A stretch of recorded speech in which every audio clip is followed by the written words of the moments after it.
Oi, meu nome é Júlia e hoje a gente vai falar... Eu perdi o livro. Ah, achei. E hoje a gente vai falar... Peguei muito certo. Hoje a gente vai falar dessa trilogia que é a Saga Encantada. A gente vai falar sobre o primeiro filme que... primeiro livro, caceta, a dicção tá boa, hein?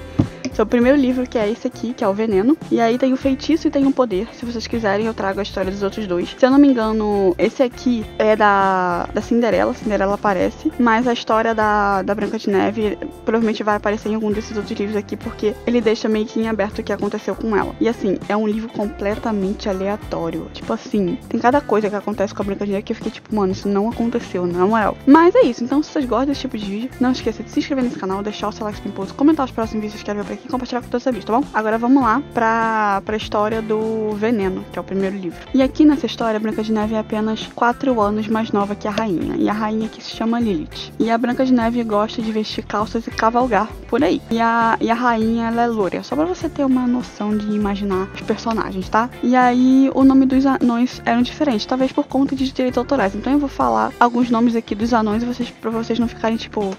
Quem? Mas enfim, mas eles têm um pouco a ver com os anões originais. E aí o rei, ele vai passar a sua noite com a rainha antes dele voltar pra guerra. E a Branca de Neve dá uma maçã pro pai antes dele ir. E aí a Lilith havia sido obrigada a se casar com ele contra a sua vontade. E depois que o rei saiu, deveria haver um banquete no castelo. Mas Branca de Neve deu algumas comidas do castelo pros anões que estavam trabalhando na chuva, e Lilith não havia gostado nada disso. E Branca de Neve, que nem a Cruella na história original dela, se vocês quiserem, eu boto aqui nos cards pra vocês, do livro da Serena Valentino. E aí a Branca de Neve, que nem a Cruella, gostava de ficar na cozinha do castelo. Mas a rainha fala que se ela fizer isso de novo, os cozinheiros vão ser jogados nas masmorras. E ela também manda uma cozinheira embora. E aí a bisavó da Lilith, que ensinou magia a ela. E Branca de Neve vai até o esconderijo da rainha no castelo e pergunta por que ela despediu a cozinheira. E aí ela fala que a cozinheira foi insolente e que ela cortou as calças de montaria que eram de Branca de Neve. E ela acha que ela fez isso por querer o pai dela só pra ela. Mas Lilith não ama o pai de Branca de Neve. E a Lilith também quer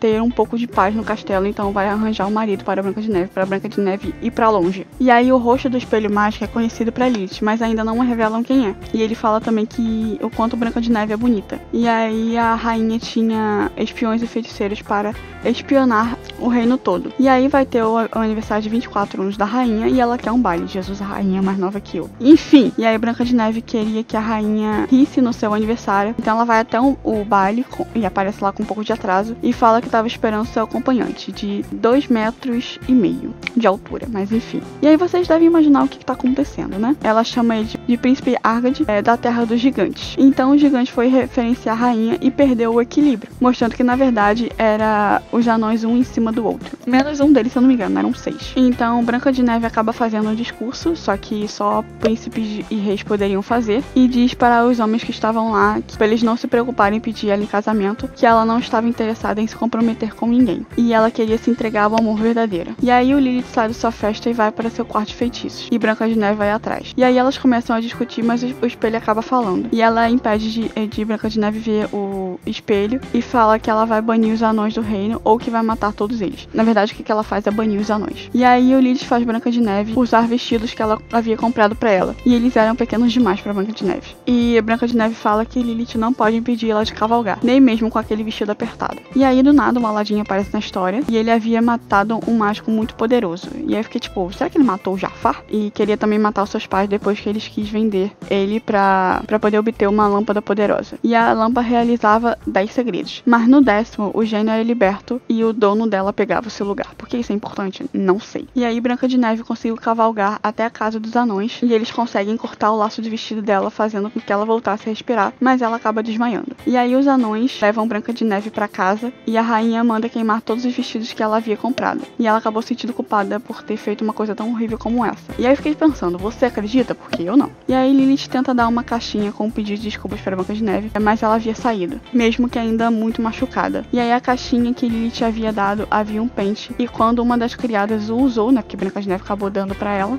acabou morrendo porque o pente estava envenenado. E Lilith falou que não sabia disso e que ela achava que ele era só encantado. Se eu não me engano, o Aladdin apareceu porque foi ele que deu isso pra ela, mas enfim. E aí ela manda os soldados atrás do rei pra poder trazer informações se ele sabia do que tinha acontecido recentemente no castelo em sua ausência. E não, em parte nenhuma da história, o pai da Branca de Neve morre. E aí um caçador acaba matando um veado branco, e aquilo era considerado traição. Então a rainha em pessoa deseja vê-lo. Mas como ele não era daquela região, né, ele não sabia disso, que matar os veados brancos era motivo de traição. E aí o caçador acha a rainha encantadora, e ela quer que ele tire o coração de Branca de Neve, e não a mesma vai fazer. E mostra uma foto dela pra ele. E então, no meio do nada, eles se beijam. Tipo, tem todo um contexto pra isso, tá ligado? Mas eles não fazem só além disso. Eles não só se beijam, se acho que você me entendem. E aqui nesse momento, tanto o caçador quanto a rainha, um tava usando o outro. E aí o caçador, né, ele vai atrás de Branca de Neve e tal, e ele encontra ela nadando nua num lago. E inclusive coisas que os anões até já viram, mas enfim. E aí Branca de Neve vê o caçador e vê que ele possui uma faca com a lâmina real consigo. Então ela já sabia que ele ia matar ela amando da madrasta. Então Branca de Neve implora pra ele fazer a mesma coisa que fez com sua madrasta. De alguma forma ela sabia, não sei. Então ele beija ela e de novo eles não fazem só isso. Isso aqui é muito importante porque vai acontecer lá na frente. Mas enfim, vamos lá. E aí depois o caçador volta ao castelo e entrega à rainha o coração e a faca suja de sangue. Até que a bisavó da rainha aparece e ela tinha chegado apenas 1 hora antes do caçador aparecer. E fala que aquilo não é um coração de verdade. E aí a rainha fica com raiva e solta uma energia no caçador e ele sumiu. Só que na verdade o que aconteceu foi que ela acabou transformando ele em rato. E aí a bisavó fala pra Lilith que a morte é uma coisa definitiva demais. E que a maldição era a melhor. E aí Lilith fala que queria que Branca de Neve dormisse pra sempre. Mas sua avó fala que só a morte e o amor verdadeiro duram para sempre. Então ela quer que Branca de Neve durma até que o beijo do amor verdadeiro a desperte. Então os anões encontram uma velha na floresta que fala que havia um veado morto e fresco pra eles pegarem e poder comer. E ela continha consigo uma cesta de maçãs. E aí fica entendido se essa velha é a velha que é bisavó da Lilith ou de fato é Lilith vestida de velha. Não sabemos. E aí quando os anões chegam, o anão chamado Sonhador vê Branca de Neve e percebe que ela está pegando uma maçã e queria colocar na boca. E aí ele tenta falar pra ela não comer. Só que era tarde demais e ela acaba caindo no chão sem vida. Então ele compra um vestido branco e rosa pra ela. O carrancudo acaba passando a noite trabalhando em um caixão de vidro. E aí eles vestem ela e colocam ela no caixão. Até que um príncipe todo machucado aparece e fica maravilhado com Branca de Neve. E Carrancudo fala que ela foi amaldiçoada por uma bruxa e que ela tinha comido uma maçã. E aí o príncipe passa dias ali dormindo ao lado do caixão de Branca de Neve e os anões até escutavam ele contando suas histórias pra ela. E ele realmente parecia estar apaixonado por ela. Só que um príncipe parecia estar melhorando e teria que ir embora logo. Até que um dos corvos da rainha começam a rondar as cabanas dos anões. E eu fiquei tipo, o corvo do Daemon, por exemplo, do nada um corvo, mas enfim. E aí a rainha vai até a cabana dos anões para tentar encontrar ela e colocar a culpa do que tinha acontecido com a Branca de Neve neles. Mas ela acaba não encontrando. E aí o corvo lembra um pouco a Malévola também, mas enfim. E aí o sonhador pede pro príncipe levar a Branca de Neve porque ela não estava segura lá com eles. E o sonhador diz que vai com eles até a fronteira, poder ajudar eles a irem embora. E aí o Carrancudo apareceu para ajudar o sonhador e o príncipe a saírem da floresta. Até que um ratinho apareceu. E eu acho que esse ratinho era um caçador. E a carroça que estava carregando a Branca de Neve virou de lado, né? Porque eu não sei se era cavalo, se era um burrinho, que bicho que era, se assustou com o rato. E aí com isso Branca de Neve havia acordado porque o pedaço de maçã tinha engolido, né? O pedaço de maçã envenenado, não estava mais preso na garganta dela. E aí o príncipe nessa história é um emocionado do cacete, porque beija a Branca de Neve, sendo que, tipo, ele conhecia ela, mas ela não conhecia ele, e fala que ele é um homem que Branca de Neve vai se casar. E aí os anões queriam jogar a maçã fora, mas Branca de Neve fala que não, porque algum bicho poderia comer e cair na maldição também. E aí eles guardam tanto o pedaço mordido quanto a maçã inteira com eles. Que a maçã tava no caixão junto com Branca de Neve, né? E aí eles contam tudo pra ela do que aconteceu. E o príncipe beija de novo, mas ela não deixa que ele faça nada além disso. Que só depois do casamento. Então o príncipe fala que eles vão casar no dia seguinte. Como eu falei, emocionado. E aí agora eles já estão longe dos olhos da rainha. E um príncipe vê uma capela longe e fala pra ele e Branca de Neve se casarem. E eles realmente se casam, surpreendendo todo mundo. E aí o príncipe não gosta muito quando Branca de Neve veste suas calças de montaria e quis montar num cavalo mais perigoso que o dele pra poder poder chegar até o reino do príncipe. E o príncipe fala também que ela monta igual um homem. E sim, o príncipe é muito machista. E aí os anões decidem ir embora e deixar